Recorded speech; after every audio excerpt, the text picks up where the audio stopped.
యెహెజ్కేలు గ్రంథము 33వ అధ్యాయం. మరియు యెహోవా వాక్కు నాకు ప్రత్యక్షమై ఈలాగు సెలవిచ్చెను. నరపుత్రుడా, నీవు నీ జనులకు సమాచారము ప్రకటించి వారితో ఇట్లనుము. నేను ఒకానొక దేశము మీదికి ఖడ్గమును రప్పింపగా ఆ జనులు తమలో ఒకనిని ఏర్పరచుకొని కావలిగా నిర్ణయించిన ఎడల అతడు దేశము మీదికి ఖడ్గము వచ్చుట చూచి బాకా ఊది జనులను హెచ్చరిక చేసిన సమయమున ఎవడైనను బాకానాదము వినియును జాగ్రత్త పడనందున ఖడ్గము వచ్చి వాని ప్రాణము తీసిన ఎడల వాడు తన ప్రాణమునకు తానే ఉత్తరవాది. బాకానాదము వినియును వాడు జాగ్రత్త పడకపోయెను గనుక తన ప్రాణమునకు తానే ఉత్తరవాది. ఎలయనగా వాడు జాగ్రత్త పడిన ఎడల తన ప్రాణమును రక్షించుకొనును. అయితే కావలివాడు ఖడ్గము వచ్చుట చూచియు బాకా ఊదనందుచేత జనులు అజాగ్రత్తగా ఉండుటయు ఖడ్గము వచ్చి వారిలో ఒకని ప్రాణము తీయుటయు తటస్థించిన ఎడల వాడు తన దోషమును బట్టి పట్టబడినను నేను కావలి వాని యొద్ద వాని ప్రాణమును గూర్చి విచారణ చేయుదును. నరపుత్రుడా, నేను నిన్ను ఇశ్రాయేలీలకు కావలివానిగా నియమించియున్నాను గనుక నీవు నా నోటి మాటను విని నాకు ప్రతిగా వారిని హెచ్చరిక చేయవలెను. దుర్మార్గుడా, నీవు నిశ్చయముగా మరణము నొందుదువు అని దుర్మార్గునికి నేను సెలవీయగా అతడు తన దుర్మార్గతను విడిచి జాగ్రత్త పడునట్లు నీవు ఆ దుర్మార్గునికి నా మాట తెలియజేయని ఎడల ఆ దుర్మార్గుడు తన దోషమును బట్టి మరణము నొందును గాని అతని ప్రాణమును గూర్చి నిన్ను విచారణ చేయుదును. అయితే ఆ దుర్మార్గుడు తన దుర్మార్గతను విడువవలనని నీవు అతనిని హెచ్చరిక చేయగా అతడు తన దుర్మార్గతను విడువని ఎడల అతడు తన దోషమును బట్టి మరణము నొందును గాని నీవు నీ ప్రాణము దక్కించుకొందువు. నరపుత్రుడా, ఇశ్రాయేలీలకు ఈ మాట ప్రకటింపుము. మా పాపదోషములు మా మీద పడియున్నవి, వాటి వలన మేము క్షీణించుచున్నాము. మనమెట్లు బ్రతుకుదమని మీరు చెప్పుకొను మాట నిజమే. కాగా వారితో ఇట్లనుము, నా జీవము తోడు దుర్మార్గుడు మరణము నొందుట వలన నాకు సంతోషము లేదు. దుర్మార్గుడు తన దుర్మార్గత నుండి మరలి బ్రతుకుట వలన నాకు సంతోషము కలుగును. కాబట్టి ఇశ్రాయేలీలారా, మనస్సు త్రిప్పుకొనుడి, మీ దుర్మార్గత నుండి మరలి మనస్సు త్రిప్పుకొనుడి. మీరెందుకు మరణము నొందుదురు?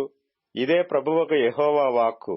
మరియు నరపుత్రుడా, నీవు నీ జనులకు ఈ మాట తెలియజేయము. నీతిమంతుడు పాపము చేసిన దినమున అది వరకు అతడు అనుసరించిన నీతి అతనిని విడిపింపదు. దుష్టుడు చెడుతనము విడిచి మనస్సు త్రిప్పుకొనిన దినమున తాను చేసియున్న చెడుతనమును బట్టి వాడు పడిపోడు.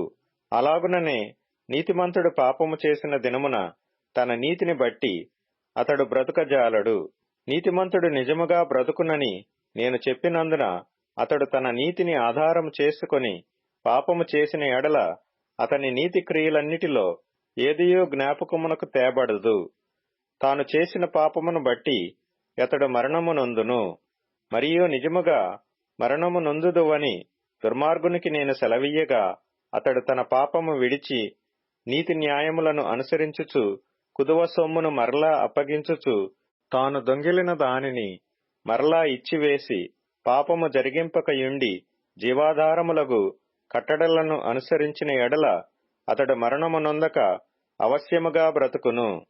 అతడు చేసిన పాపములలో ఏదియూ అతని విషయమై జ్ఞాపకమునకు తేబడదు.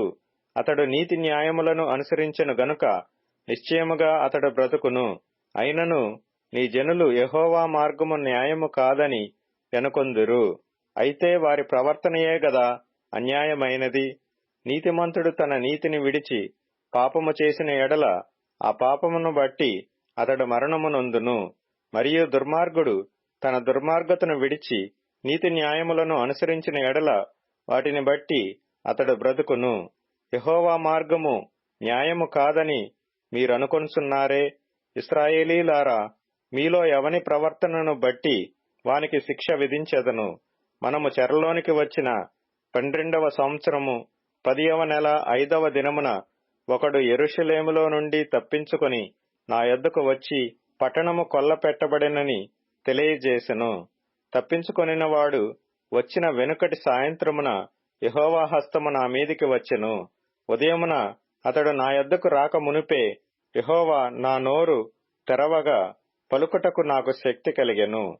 అప్పటి నుండి నేను మౌనిని కాకయుంటిని. మరియు యెహోవా వాక్కు నాకు ప్రత్యక్షమై ఈలాగు సెలవిచ్చెను. నరపుత్రుడా, ఇశ్రాయేలు దేశములో పాడైపోయిన ఆయా చోట్లను కాపురమున్నవారు అబ్రాహాము ఒంటరి అయి ఈ దేశమును స్వాస్థ్యముగా పొందెను గదా, అనేకులమైన మనకును ఈ దేశము స్వాస్థ్యముగా ఇయ్యబడదా అని అనుకొనుచున్నారు. కాబట్టి వారికి ఈ మాట ప్రకటన చేయము. ప్రభువగు యెహోవా సెలవిచ్చినదేమనగా, రక్తము ఓడ్చి వేయక మాంసము భుజించు మీరు, మీ విగ్రహముల వైపు దృష్టియుంచు మీరు, నరహత్య చేయు మీరు ఈ దేశమును స్వతంత్రించుకొందురా? మీరు ఖడ్గమునాధారము చేసుకొనువారు, హేయక్రియలు జరిగించువారు, పొరుగువాని భార్యను చెరుపువారు, మీ వంటి వారు దేశమును స్వతంత్రించుకొందురా? నీవీలాగున వారికి చెప్పుము. ప్రభువైన యెహోవా సెలవిచ్చినదేమనగా, నా జీవము తోడు పాడైపోయిన స్థలములలో ఉండువారు ఖడ్గము చేత కూలుదురు. బయట పొలములో ఉండు వారిని నేను మృగములకు ఆహారముగా ఇచ్చెదను. కోటలలోని వారును గుహలలోని వారును తెగులు చేత చచ్చెదరు. ఆ దేశమును నిర్జనముగాను పాడుగాను చేసి దాని బలాతిశయమును మాన్పించెదను. ఎవరునూ వాటిలో సంచరింపకుండా ఇశ్రాయేలీల మన్యములు పాడవును.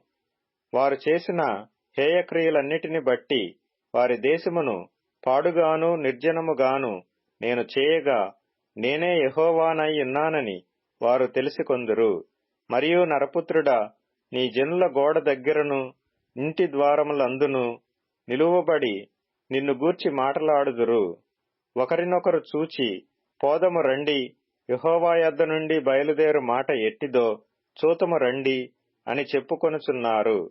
నా జనులు రాదగిన విధముగా వారు నీ యొద్దకు వచ్చి నా జనులైనట్టుగా నీ ఎదుట కూర్చుండి నీ మాటలు విందురు గాని వాటిననుసరించి ప్రవర్తింపరు. వారు నోటితో ఎంతో ప్రేమ కనపరచుదురు గాని వారి హృదయము లాభమును అపేక్షించుచున్నది. నీవు వారికి వాద్యము బహుగా వాయించుచు మంచి స్వరము కలిగిన గాయకుడువుగా ఉన్నావు. వారు నీ మాటలు విందురు గాని వాటిని అనుసరించి నడుచుకొనరు. అయినను ఆ మాట నెరవేరును. అది నెరవేరగా ప్రవక్త యొకడు తమ మధ్య నుండెనని వారు తెలిసికొందురు.